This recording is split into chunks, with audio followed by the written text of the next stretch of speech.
Hi అండి, అందరికీ నమస్కారం. Welcome to Renu vlogs.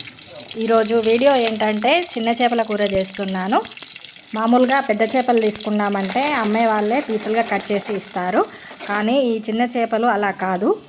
వాటిని కొనుక్కున్నామంటే మనం ఇంటి దగ్గరే క్లీన్ చేసుకోవాలి. చాలా కష్టంగా వీటిని అయితే క్లీన్ చేయడం అయింది. ఇంకా నయం ఎక్కువగా తీసుకోలేదు. ఈ కాస్త చేపలకే దాదాపుగా 30 గంట టైం పట్టింది క్లీన్ చేసి వాటి తలలు తోకలు కట్ చేయడానికి. ఈ చేపల్ని క్లీన్ చేసేటప్పుడు చేతుల్లోంచి జారిపోతూ ఉన్నాయి. చాలా జాగ్రత్తగా క్లీన్ చేయడం అయితే అయ్యింది. పెద్ద చేపల కూర కంటే చిన్న చేపల కూర చాలా టేస్టీగా ఉంటుంది. చిన్న చేపల కూర చేసే ముందు వాటిని కొద్దిగా ఆయిల్లో ఉప్పు వేసి పసుపు వేసి వేయించాలి.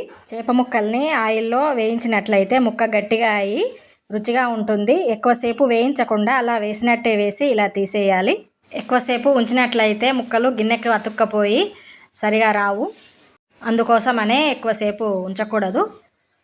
స్టవ్ ఆఫ్ చేసేసి పక్కన పెట్టేయాలి. ఈలోపు చేపల కూరకి కావాల్సిన గ్రేవీని అయితే రెడీ చేసుకోవాలి. ఈ చేపల గ్రేవీలో ఆయిల్ పైకి తేలేంత వరకు ఉంచాలి. అలా అయితేనే పచ్చివాసన రాకుండా ఉంటుంది.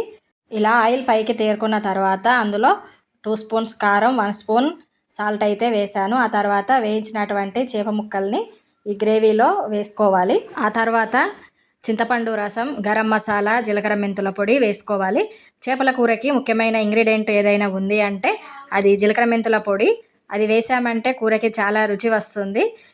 ఇందులో వేసిన మసాలాలు చేప ముక్కలతో బాగా కలిసిపోయేలాగా ఉడికిన తర్వాత ఫైనల్గా కొత్తిమీర, ఉల్లికాడలు వేసామంటే గుమగుమలాడే రుచికరమైన చేపల కూర రెడీ అయిపోయింది.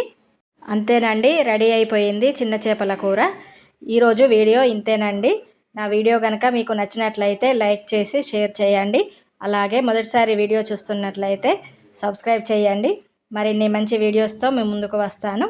Thank you.